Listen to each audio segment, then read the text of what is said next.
ভাবি সাহেব, আপনার ছেলে কোথায়? ছেলেকে তো দেখছি না। আমার ছেলে আশেপাশেই আছে, আমি ডাকছি। শিওর। আলিফ, বাবা এদিকে আয় তো।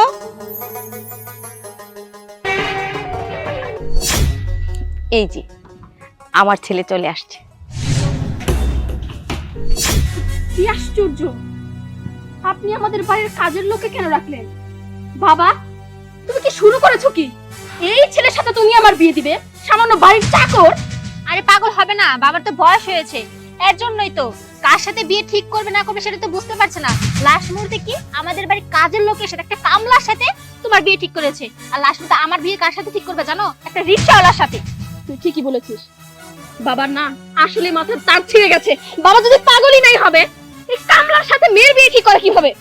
পায়েল, মুক্তা, চুপ, একদম চুপ। কার সাথে কিভাবে কথা বলছো?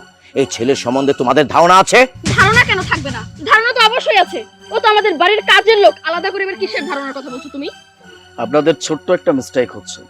আপনারা যে আমাকে চাকর বলতেছেন, অ্যাকচুয়ালি এটা আমার পরিচয় না।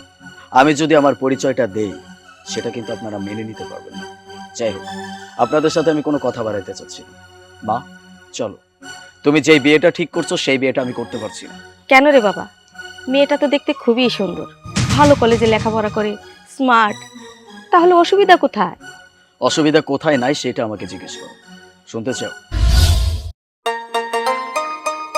ম্যাডাম, আপনাদের স্যার।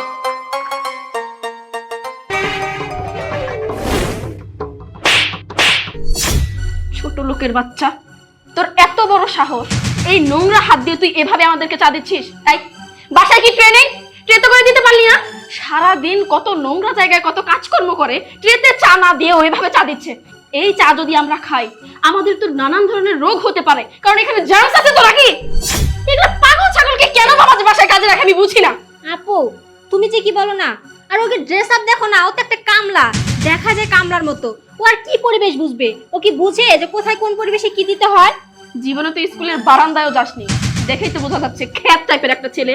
এদেরকে বেতন দেওয়া নাই তো ভুল। বাবার হচ্ছে সব দোষ। মানে দরদ না গরিবদের জন্য উতলিয়ে পড়ে। যাদের ভিতরে ভদ্রতা বলতে কিছু নেই, বড় লোক বাড়িতে কিভাবে কাজকর্ম করতে হবে সেটাও জানে না, তাদেরকে দিয়েছে চাকরি। শোন, তোর চেহারাও আমি দেখতে চাই না। এই যে চা, তোর চা তুই গেল, এই চা আমরা খাবো না। এত কথা বলছে, ওর মুখে কোনো সাউন্ডই নেই, কোনো কথাইও বলছে না। নির্লজ্জ বেহায়া তো। এভাবে ড্যাব ড্যাব করে কি দেখছিস? আমার চোখের সামনে থেকে যা, নাহলে কিন্তু ঠাটি আর একটা থাপ্পড় মারবো। ছোট লোকের বাচ্চা, এখান থেকে যা।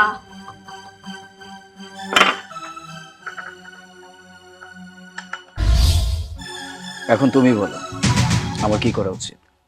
তুমি আমাকে বলছিলে তোমার একটা মেয়েকে পছন্দ হয়েছে, তুমি তার সাথে আমার বিয়েটা দিবে। আমি কিন্তু রাজি হয়েছি। আমি একটাবারও বলি নাই যে বিয়েটা আমি করতে পারবো না। তবে ছোট্ট একটা কন্ডিশন ছিল, সেটা হচ্ছে সেই মেয়েটাকে আমি একটু টেস্ট করে দেখতে চাই, একটু ট্রাই করতে চাই যে আসলে মানুষ হিসেবে সে কেমন। এই জন্য আমি তোমার কাছ থেকে জাস্ট অ্যাড্রেসটা নিয়ে আমি এখানে চলে আসছি। তারপরে বাকি কথা আমার আঙ্কেলের সাথে হয়েছে। আঙ্কেলকে আমি সবকিছু খুলে বলছি। এই বাড়িতে আমি 1 সপ্তাহ কাজের লোক হিসেবে থাকবো, থেকে আমি তার মেয়েকে অবজার্ভ করবো অ্যাকচুয়ালি তার মেয়ে মানুষ হিসেবে কেমন। এই 1 সপ্তাহ এই মেয়েটা আমাকে যা দেখাইছে, তাতে আমার বোঝা হয়ে গেছে এই মেয়েটা আর যাই হোক কোনো বাড়িতে সংসার করতে পারবে না। মা, সে কখনো মানুষকে মানুষ হিসেবে গণ্যই করে না। একটা মানুষকে কিভাবে সম্মান করতে হয়, তার সাথে কিভাবে কথা বলতে হয়, এতটুকু সে জানে না। আর সব থেকে বড় কথা, এই মানুষগুলো মানুষের পোশাক আশাক দেখে মানুষকে বিচার করে। এখন তুমি আমাকে বলো, যেই মানুষগুলো মানুষের পোশাক আশাক দেখে সেই মানুষটাকে বিচার করে, সেই মানুষটাকে কতটুকু সম্মান করতে হবে এটা তার পোশাকের উপর নির্ভর করে। সেই মানুষগুলোকে আসলে কি বলা উচিত, বা তাদের সাথে কোনোভাবে কোনো সম্পর্কে যাওয়া উচিত কিনা, এটা এখন আমার তোমার কাছে প্রশ্ন। মা, এই গত 7টা দিন আমি এখানে ছিলাম শুধুমাত্র একজন চাকর হিসেবে। আঙ্কেল আমাকে অনেকবার বলছে আমি যেন সব সত্যিটা বলে দিই। আমি বলছিলাম না, আপনার মেয়ে ঠিক কতটুকু নিচে নামতে পারে সেটা আমি দেখব। সেই মানুষটা কতটুকু নিচে যেতে পারে এটার ধারণা সত্যিই আমি আন্দাজ করতে পারছি। কেন জানো? কারণ তার নিচে যাওয়ার লেভেল ঠিক কতটুকু পর্যন্ত এটা সে নিজেও জানে না। অতএব এরকম মানুষের সাথে সংসার করা তো অনেক দূরের কথা। আমি চাই না এরকম মানুষের চেহারাটাও দেখতে। না, তাহলে তো বিয়েটা করা ঠিক হবে না। আমার ছেলে যে সিদ্ধান্ত নিয়েছে আমি সেটাতেই রাজি। আসলে আমি ভুল ছিলাম, আমার ছেলেই ঠিক ছিল। যাই হোক, আপনাদেরকে অনেক ধন্যবাদ। আপনাদের আসল রূপটা আমার সামনে আপনারা নিজেরা তুলে ধরছেন। আঙ্কেল, আপনার কাছে হাত জোর করে ক্ষমা চাচ্ছি, কারণ আমার মা আপনার কাছে যে কথাটা দিছিল সেটা আমরা রাখতে পারলাম না। দোষটা যদিও আমাদের না, দোষটা সম্পূর্ণ আপনার মেয়েদের। মা চলো, এইখানে আর এক মুহূর্ত না। একবার ভেবে দেখেছো আমার মান সম্মানটা কোথায় রইলো? আমার মুখের উপরে এই ছেলেটা আমাকে অনেক কথা শুনিয়ে গেল, একটি কথার উত্তর আমি দিতে পারলাম না। কেন? তোমাদের জন্য, তোমাদের এই দুই বোনের জন্য। কতদিন তোমাদের বলেছি যে মানুষের সাথে ভালো ব্যবহার করবে। ওই ছেলেটা আমাকে বলে কয়ে এই বাড়িতে এসেছিল, আমি সব জানি, কিন্তু তোমাদেরকে আমি বলিনি। তোমাদেরকে আমি ইঙ্গিতে অনেক কিছু বলেছি যে তোমরা কিন্তু মানুষের সাথে ভালো ব্যবহার করবে, সে যে ব্যক্তি হোক না কেন, আমার বাড়িতে যে কোনো লোকই আসুক না কেন, তাদের সাথে একটু ভালোভাবে ব্যবহার করবে, ভালোভাবে চলবে। কিন্তু কি হলো?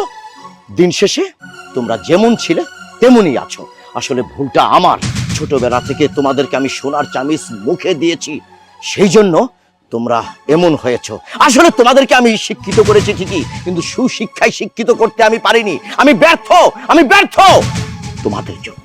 তোমাদের জন্য আজ আমি অপমান হলাম। শুধু আজ না, এভাবেই দিনের পর দিন আমি সবার কাছে ছোট হয়ে যাচ্ছি, শুধু তোমাদের দুই বোনের জন্য।